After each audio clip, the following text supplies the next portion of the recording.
a paz do Senhor. Amém. Meus irmãos, sem perda de tempo, vamos abrir nossas Bíblias no livro de Atos, capítulo 19. Atos, capítulo 19. Aleluia.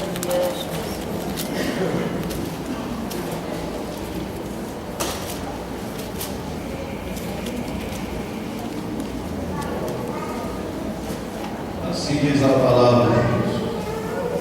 E sucedeu que, enquanto Apolo estava em Corinto, Paulo, tendo passado por todas as regiões superiores, chegou a Éfeso, e achando ali alguns discípulos, disse-lhes: recebestes vós já o Espírito Santo quando crestes?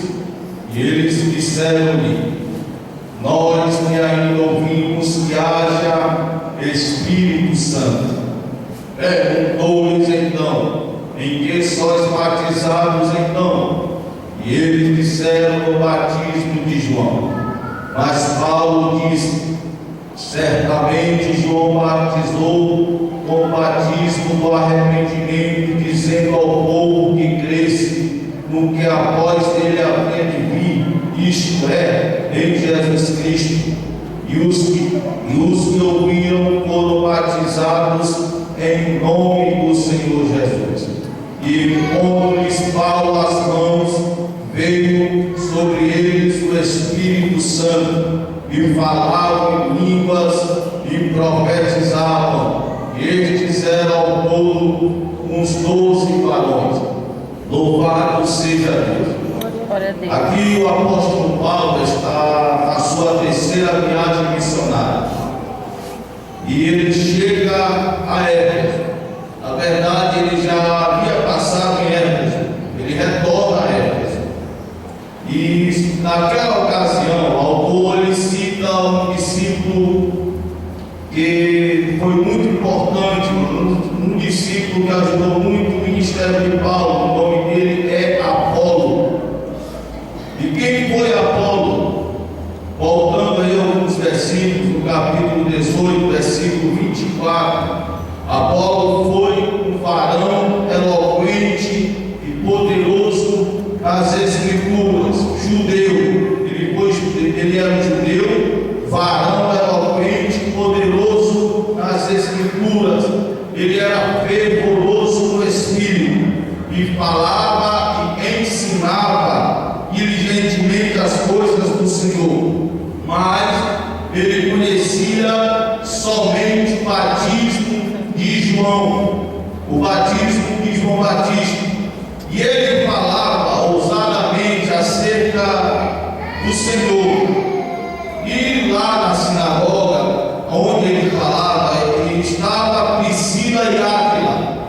Lá, esses discípulos ouviram Apolo pregando. E eles declararam mais pontualmente a Apolo o caminho de Deus. Ou seja, Apolo só conhecia o batismo de João. E Áquila e Priscila falaram para Apolo acerca de Jesus de Nazaré, o Messias. E depois que Apolo ouviu falar de Jesus de Nazaré, versículo 28 diz que com grande veemência convencia publicamente os judeus, mostrando pelas Escrituras que Jesus era o Cristo. Então esse é Apolo. Apolo foi a Corinto, creio que consolidar aquela igreja. E aqui desses versículos que lemos, acontece uma história aqui parecida com a de Apolo. Paulo chega a Éfeso e ele achando ali alguns discípulos. Meus queridos irmãos, o apóstolo Paulo, ele estava pregando Jesus Cristo, convencendo os judeus que o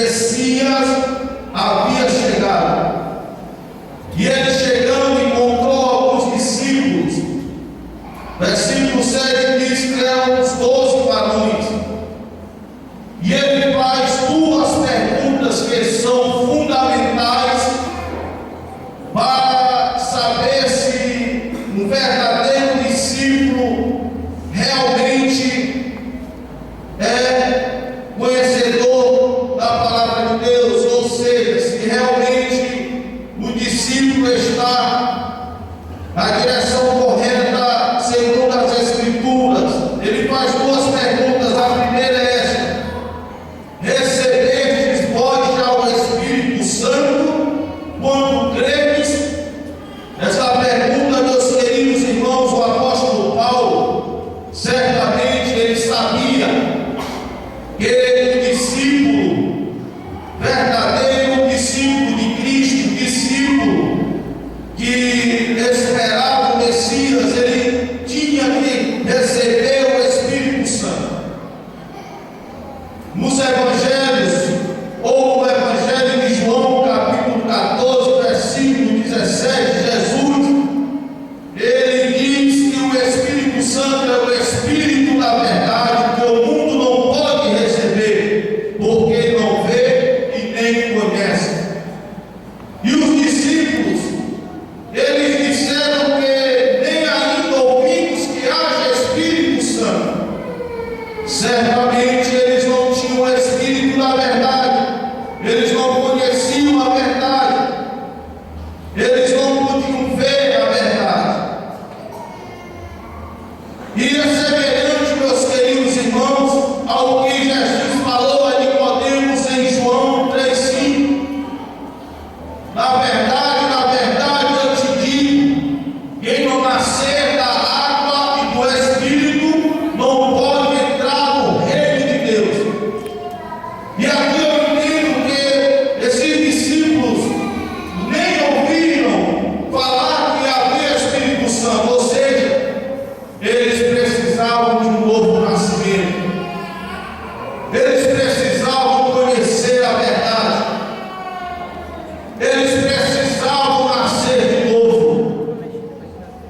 Na Epístola de Tito, no capítulo 3, versículo 5, o apóstolo Paulo, escrevendo a Tito, ele diz: segundo a misericórdia, nos salvou pela lavagem da regeneração e da renovação do Espírito.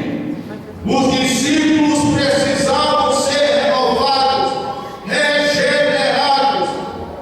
O que eu aprendo aqui, meus irmãos? Glória a Deus. Para ser um verdadeiro discípulo de Jesus, é necessário nascer de novo.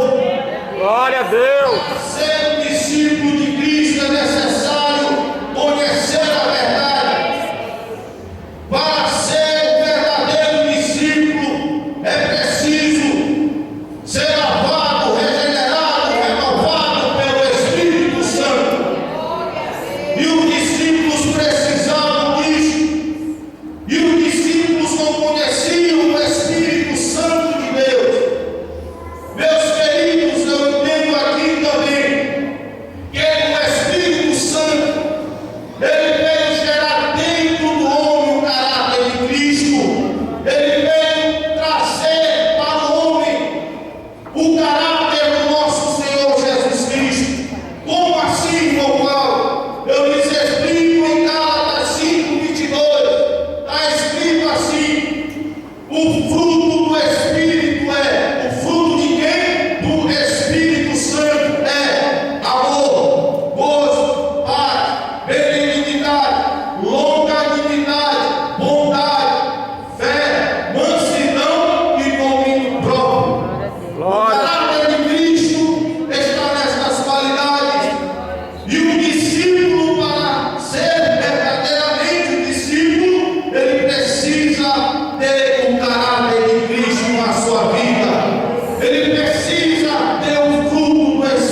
profeta e profetizou para a nação de Israel.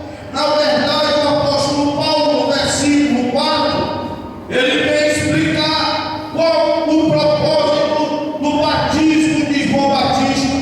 Ele disse que João Batista batizou no batismo do arrependimento, dizendo ao povo que cresce no que após ele havia de vir, isto é, Jesus Cristo. Glória a Deus. Meus queridos, João Batista profetizou para que o povo se preparasse para a chegada do Messias. Em Mateus 3,11, ele é bem claro quando ele diz: hoje eu vos batizo com água para o arrependimento, mas vem um que é mais poderoso do que eu, cujo eu não sou digno de desatar as alparcas dos seus pés, e este vos batizará com Espírito Santo e com fogo. Glória a Deus. Meus irmãos, João Batista, ele foi o último profeta, e ele disse que eu diminua e ele cresça. Ele profetizou baseado na lei de Moisés, mas em Lucas 16:16, ele diz que a lei e os profetas duraram até João Batista. Meus queridos irmãos, aqui eu aprendo que Jesus de Nazaré, ele é o resumo de tudo, ele é a esperança para todos nós. Glória a Deus. João Batista, o profeta, ele batizou para o arrependimento.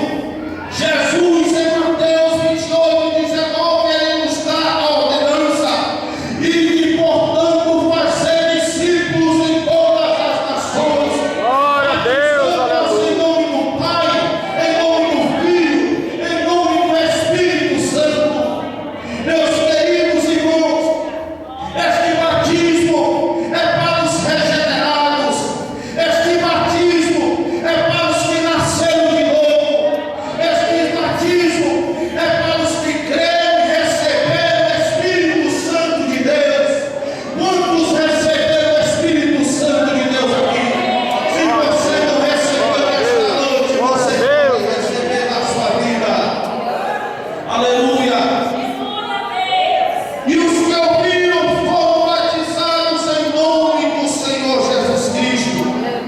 Nós sabemos que Jesus, pela doutrina apostólica, a ordenança era em nome do Pai, era em nome do Filho, era em nome do Espírito Santo. Meus queridos irmãos, o apóstolo Paulo, escrevendo aos Coríntios, capítulo 3, versículo 11, ele disse: porque ninguém pode pôr outro fundamento além do que está posto, qual é Jesus Cristo. Não podemos pôr outro fundamento, não podemos pôr João Batista, não podemos pôr Elias, Moisés, os profetas, Abraão, Isaac e Jacó. O fundamento da igreja é Jesus Cristo de Nazaré. O fundamento da família é Jesus de Nazaré. Se ele não for o fundamento, comece a se preocupar, porque a igreja está alicerçada na rocha eterna. Ele é a rocha eterna da igreja, e a igreja é inabalável. Aleluia! E eles foram batizados em nome do Senhor Jesus Cristo, este nome que tem poder nos céus e na terra e debaixo da terra. Meus queridos, no versículo 6, o apóstolo Paulo, impondo-lhes as mãos, veio sobre eles o Espírito Santo e falavam línguas e profetizavam. Este evento aconteceu no dia de Pentecoste. Em Atos capítulo 2, versículo 4 diz: e todos foram cheios do Espírito Santo e Glória a começaram Deus. a falar em outras línguas. Este